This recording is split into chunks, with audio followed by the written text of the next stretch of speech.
call 9.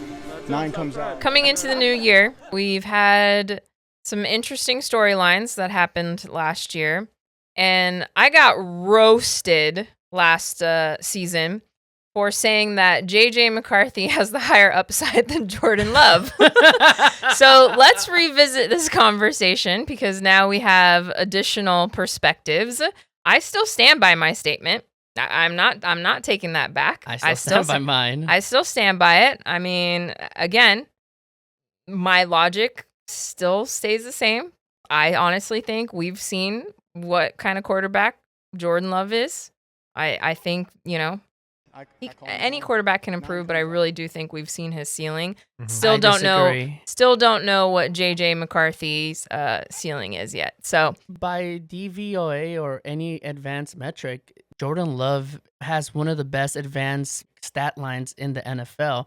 And you compare it to the first 2 years, he's been improving and not turning the ball over. He's been improving in throwing the ball downfield. He's been improving in being an accurate passer, and he's got one of the best, per attempt, how many touchdowns you get per attempt. And I get stats don't really mean all that much, but even if you look at the eye test from year 1 to year 2 to year 3, he has improved so much, and every year he does something new that all the critics have been saying, he can't do this, he can't do that. He's doing something new every single year. And you're right, I agree with you. We talked about how he's been in the league for so many years, right? I do agree that you get a lot of experience that way. But at the same time, on the field experience means a lot, and he's still only in, now year 4. 7. I know, but you know what I mean? On the field experience. But year 7. Year 7, though. No, it doesn't matter how many years you're a starter. No, your years in the league. I agreed with you. He's I agree. in practice. No, I agree with you. 3 years. Practice. I'm Practice just and playing real world games are two different things. I agree with he gets a lot of experience that way. I also agree that you're not going to be able to put those into practical terms and to actually play a game. Listen, I think it's just being misconstrued where, it's almost like you're saying that I don't believe that he's a great quarterback. I think Jordan Love is a great quarterback. I really do. But I will stand Would you say he's a top 10 quarterback in the league right now? Yes. Yes. But again, I don't see, I don't know. I think my argument with you, and I'll let Eddie go. I'm sorry, I didn't want to cut in, but the pushback was that I can't give a rookie, especially one that wasn't that highly scouted like the way Caleb was, right? But I can't give a rookie. Yeah, but Jordan Love wasn't either. No, but you said we've seen his body of work, and we're seeing his body of work. When we had the argument or discussion about JJ, we saw he wasn't one of these highly coveted rookies Caleb Williams or Josh. But to me, the ceiling is how far can this person go? No, and I know, but I think that was my pushback to you was I can't say that this kid has a higher ceiling. He's still a rookie that didn't show that much in college. He did some things, but he still had a lot of holes.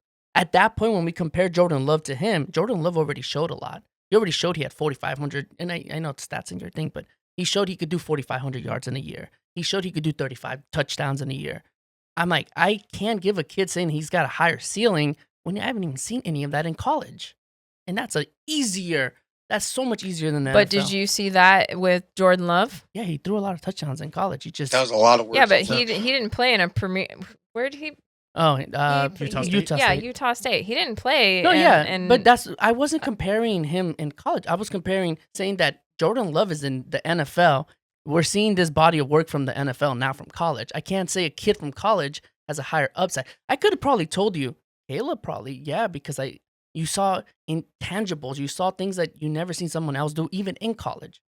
I didn't see that from JJ. All right, let's let Eddie and Dylan jump in here. Eddie, go ahead. Go ahead, so Eddie. 2 things. One is just to answer what you were just saying, too. I think it's slightly unfair to JJ because he was on one of the winningest teams. Obviously, they won the Natty that year, too, on a very defensive run-first heavy I was going to say, it wasn't strictly on him. It wasn't. No, but my point is that you didn't necessarily get to see JJ as much as you saw Jordan Love, who had more passing attempts and things like that. So that's just that piece. So it's I get where you're saying you can't see the ceiling just because he wasn't in a position to do it.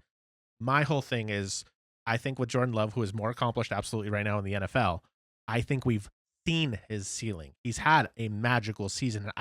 In my opinion, I don't see him taking a Josh Allen type of leap to get even more above that versus JJ, who's a totally unproven, moldable piece. We've only seen injuries. So in theory, I still think his ceiling, because we don't have a kind of like reference point, can be higher versus Jordan Love. I think we have seen what his best looks like, which is great. Top 10 quarterback is great. By that That's my logic, opinion. every rookie ceiling is higher than any quarterback in the league. We're speculating at that point. Yeah. You I mean, compare bodies of work. It depends on how long they've been in the league. Right. You know, if you're talking about a rookie versus somebody who's getting a second year starter, a third year starter, no, I would say the second year, third year could still be. But if you're talking about a rookie versus 6 year, 7 year, 8 years in the league, I like how you said starter though. When it's convenient, you don't say starter, but Jordan Love has only been a starter for 3 years. Like that does matter. Okay, because all right, we want to get technical. Let's say they start their second year, right? They sat their first year. Yeah. Are you still saying the person who starts the second year is the rookie automatically has a higher ceiling than the person in their second year that is starting for the first time in their career? I'm gonna say that I agreed with you that you get some benefit. This is strictly to your point of if we're going by that logic, then every rookie has a higher ceiling than an NFL starter. I'm simply referring to that. Nothing else outside. That was a pushback. That wasn't my point. I'm saying that What? you can't say that a rookie has a higher ceiling or a higher potential just yet. We still need to see what they could do their first year, right? And JJ didn't show much because he got injured in the second year. I was disappointed with him all year. I mean, I'll let Dylan talk on that. You're never not going to be disappointed in him, JC. I'm not disappointed with Caleb's performance. Granted, I am a USC homer, but I'm not disappointed. I think I was defending him year one. I saw a lot of things that I haven't seen other quarterbacks do from Caleb year one. I didn't see JJ do any of that. All right, I have another fun fact for you guys. Here are some notable steals in the NFC North. So we will start with the eldest, again, Green Bay Packers. So in 1956, the Green Bay Packers selected Bart Starr, selected in the, this is going to blow your guys' mind, 17th round. 17th round, 200th overall, Yeah, baby. perhaps the greatest steal I don't know in why I know league that. history. I don't know. He why. led the Packers to 5 One of our fun facts. NFL championships and won the first 2 Super Bowls. So Beast. 200th Rest in peace, overall. legend. Rest in peace. I'm still newish in following football. 17th round. Yeah, so once upon a time, the league had What? an More than incredibly 17. an incredibly long draft, but it's also because there weren't as many teams then as well. On one of them, So, we talked like, about how a serial killer got drafted. Yeah. So you think about it, like we were talking about picks 200 in the 7th round. This is in the 17th round. So that just goes to show you there were far less teams during that time. You should go listen to our how the NFC North was formed. Okay. I mean, A lot of I guess janitors. so, yeah, I Moving will on. have to.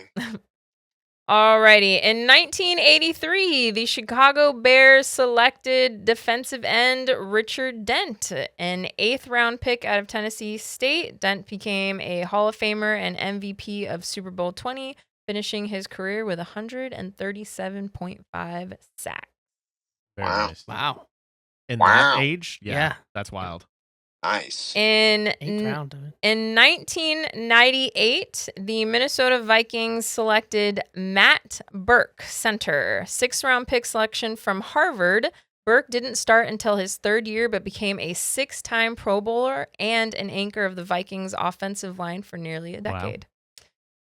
And last but not least, in 2021, the Detroit Lions selected Amon-Ra St. Brown, slipped to the 4th round due to his size concerns, but has since become a 3-time All-Pro and a foundational piece to the Lions' resurgence. And I will add a famous podcaster. Yes, and a USC alum. I know. Wait, you're saying Both of your teams have USC alums. They're all going there, but our team. Jefferson? Huh? You saying Burke was a better steal than Jefferson? No, I just picked notable A notable sixth-round steals. center that played for I can't 10 plus rank years. all of them. I will say- mean, this guy was in the 6th round and Yeah. was the anchor to your That's offensive true. line for a 13-year career. decade. That's true. I will. You're right. I You're right. agree with you on the Bart Starr choosing that over Aaron Rodgers, but I still think, as an honorable mention, Aaron Rodgers was a steal because he was projected to go in first overall San and Fran went to should've. 25. I mean, these teams have been around for a long time. We Right. can sit here and I talk know. about all kinds of steals. Eric I- Ebron. Part of my duty is to give historical fun facts as well. Okay, I had to use Amon-Ra because the Lions don't have a track record for Exactly. older steals in the draft. Barry Sanders, number 3. No, they have a track record of stealing their money from their players. Yes. It's only been 3 times, guys. Come on now. You guys are blowing this out of proportion now. Come on. Alrighty, sweet. There you have it. Dylan. All right. I'll give JC a little smile here because I want to admit that I was wrong when I said JJ had a higher QBR in his first season. Technically, Love's QBR his first season was 36.8. And JJ's was 35.6. So Oh, JC, no. I'm sorry for saying Huge that. difference. Massive. But I think he But- played against the Chiefs, right, his first year? I- COVID. But I am, like I'm gonna go 3-1 here, and just it's you.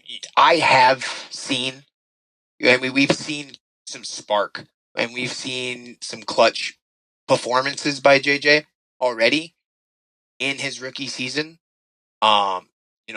Not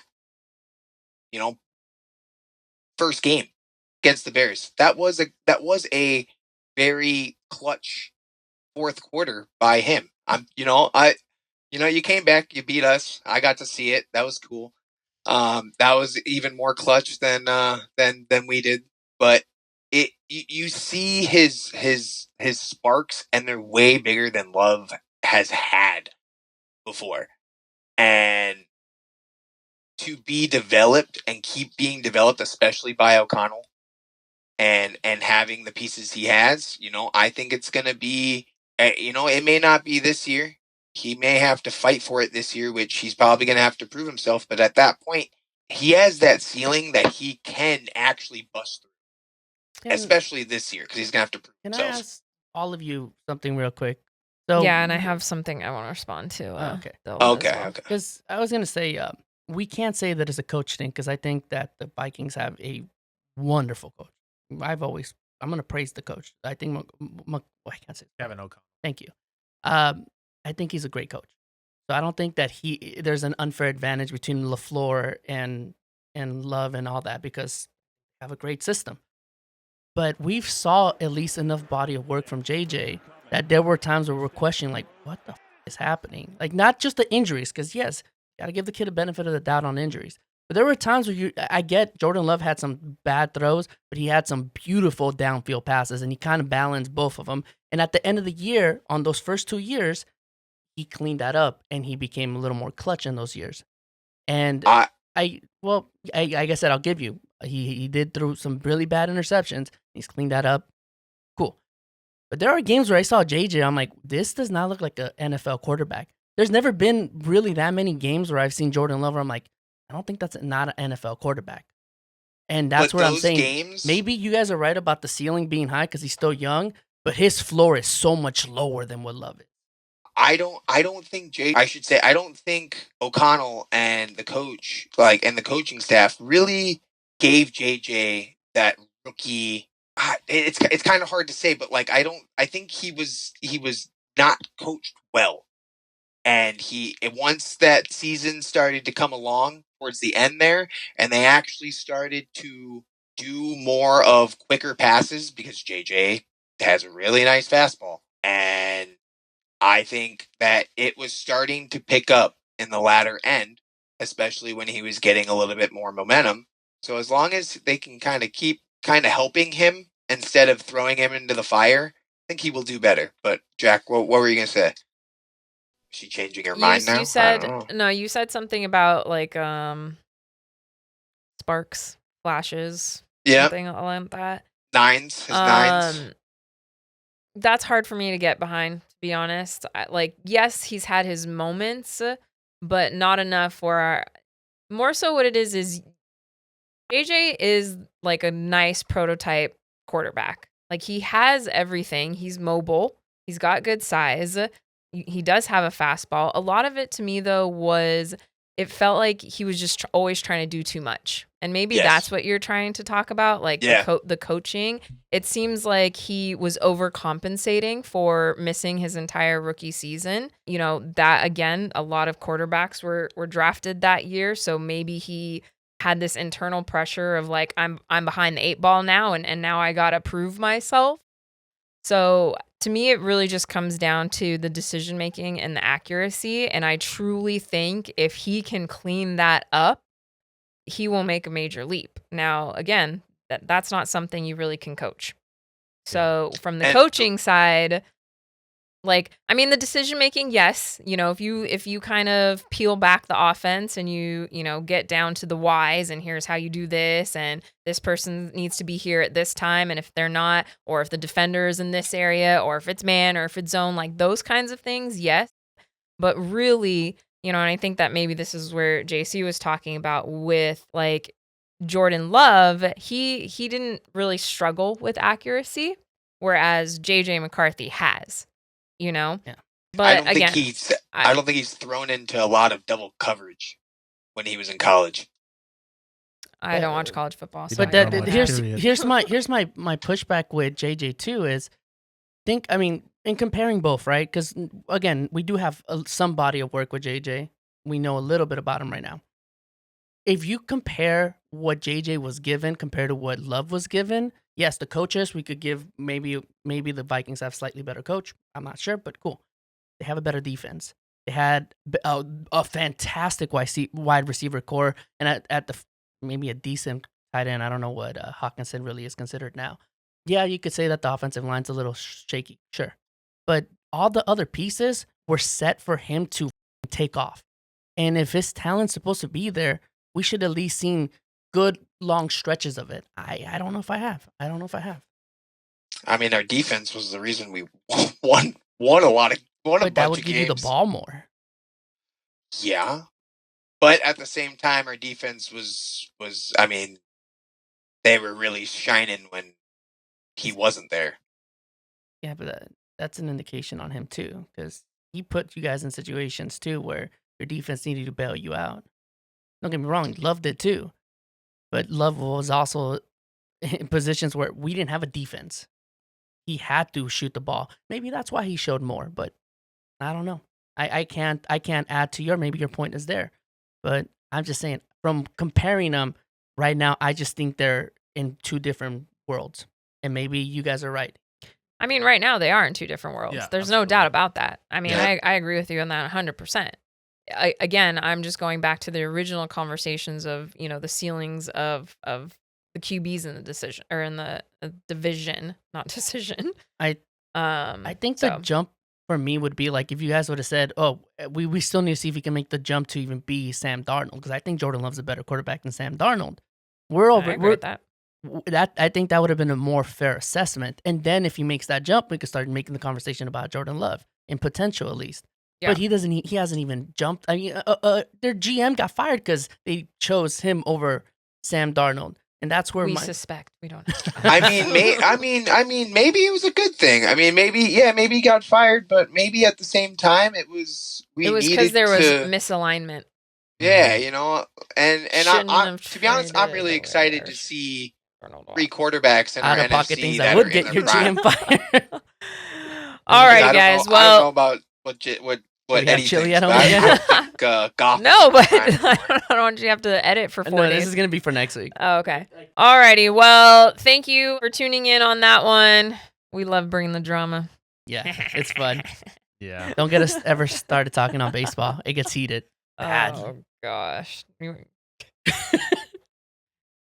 Eddie's like, JC doesn't know anything about boundaries. Baseball. I'm just gonna say that right then and there. Yeah. Do you say baseball? Yes. We had a No, very we didn't. We had a very said heated foosball. heated argument one night after the Dodgers won the World Series, and I tried several times to. I know, right? They would just be throwing money. I know. But Love I to tried have several that.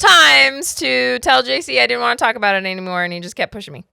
So I lost my shit. But I tried several times to say that I just want to enjoy the moment because it was as they won. That's how me and Then Jackie don't hang connected out right with away. the I said I anti-LA hate LA fan Lakers. the night of the World Series. Gosh. You know, when You've I known lived me in for LA, how we many didn't have a years? You think football I was team. going to be like, woo, party for the Dodgers. And nah, fuck that. All right, love you guys. We'll be here all day. We're We can going keep on a lockout soon. Peace. Deuces. Bye, Bye. guys.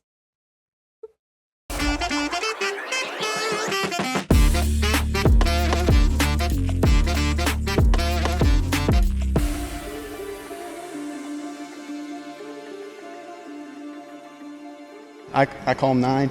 9 comes out. Leadership has grown. QB1, man. Come on, man. Best Come QB on. in the league right here, So, man. Jock Money. Now tell him stop trying me, though. You know what I'm saying?